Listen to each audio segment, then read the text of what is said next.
Hello everybody, this is AndreJMcClendon, and today I'm going to talk about an important, expensive subject, real estate.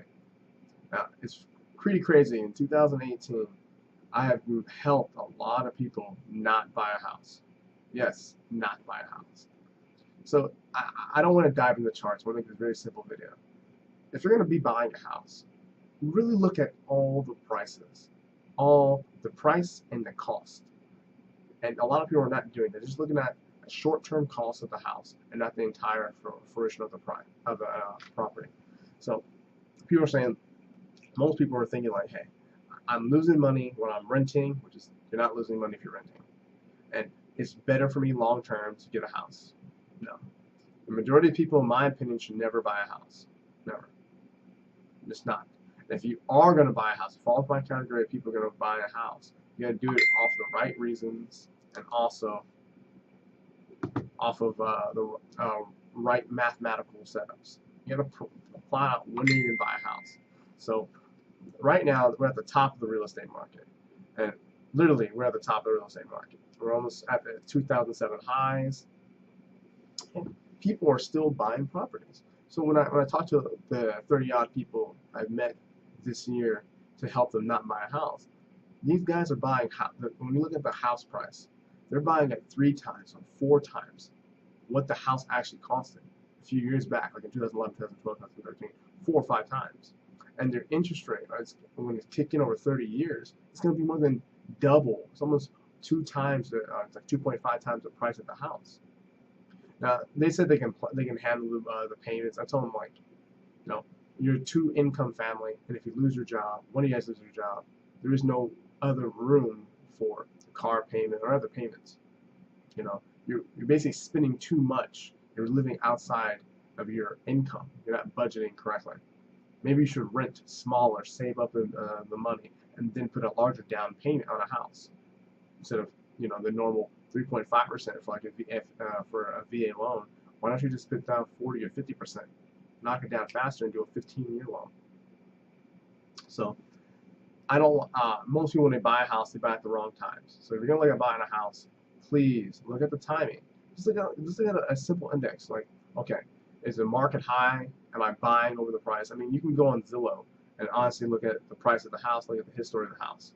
You know, if the history of the house for 3 years ago is super duper high, and you're like, and there's some charts. I'll just add in the link, the real estate U.S. real estate index, and if it's at the 2007 high, you're like, okay, the market's at 2007 high. I'm pretty much buying at overvalued market. And you got to see where big money's at. I know this is kind of hard things to do, but if you're going to buy into something that's expensive, you should do some research about where the market trends are in your area. So, like in Las Vegas, it's too expensive to buy. I think the majority of people should not be buying a house. You're buying way too expensive, and if something bad happens to your job, you're effed. So, this is why renting is better in my opinion. Right now, in 2018, you should rent, in my opinion. So, if renting, you'll save more money. You have to worry about all the stupid liabilities that pop up when buying a house. And then another thing, when people are buying a house, they instantly think that their house is going to be, and their equity of their house is going to go positive. No. Everybody at the top of the bubble, it's like buying stocks in 2001. At the NASDAQ, or you're buying stocks with a PE ratio of like 50 or 60, or buying a PE ratio of 300, or like Amazon, and you think it's going to keep going up. And I just tell you, like, you're buying into a bubble. Why do you think you're going to be safe? If you're going to be buying into a bubble, you know, understand that you might be in there for short term. Like, if you're buying stocks for a short term, cool. You can hold it for a week, cool. Understand? You know, make sure you can control your losses, but you buy into a house, it's a long-term, solid commitment. So you need to do the math to prove what's actually happening.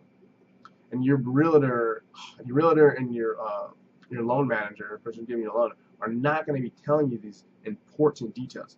All they're going to do is try to get you approved as fast as possible for the loan. And if you have okay credit, whatever amount, you can get approved for the loan. They just want to make their commission paychecks. The interest of you getting into the house is better for them because they make money. But yes, you get a house, but you could have saved more if you got your rental. And if the argument is that rental prices are more than mortgage prices, please contact me about that. I'd like to show you that If you just think outside the box a little bit, you can find out that rentals are cheaper. Now maybe you could rent for 2 years, 3 years, save with the extra cash, and then buy a property. Now buying a property it can ruin you for 30 odd years. You can financially put yourself into a broke position forever, for most of your life. So if you're gonna buy a house, the best thing I can say is just do your math and just think it through, and just write it all down. Like this, for example, you buy a house in January, write January payments, February payment, all the months, all the payments, mortgage insurance, warranties, what else? Maintenance, right? Maintenance is a big thing here. Yearly taxes on these things. Difference, and you gotta see if your insurance plan might change because something gets dinged or something. How much is claimable? What happens if an emergency happens? Plan all those expenses out. Because with the rental, you have to really do that. You have to say how much down deposit, boom, how much do I pay every month. Keep it that way. Don't mess up the house, right, or the apartment. Buying a house, you can ruin yourself, especially if you buy at the wrong times. Most people that I meet always buy at the wrong time. It's like when people are like, hey, I'm going to buy Amazon stock. I'm like, while you're buying stocks, I am shorting stocks. Big money always gets in at the right time, and big money leaves at the right time. Bad money or broke people or people with poor financial literacy buy at the wrong times, and they sell at the wrong times. And they always say it's a scam. No, it's not a scam. You're just not financially educated.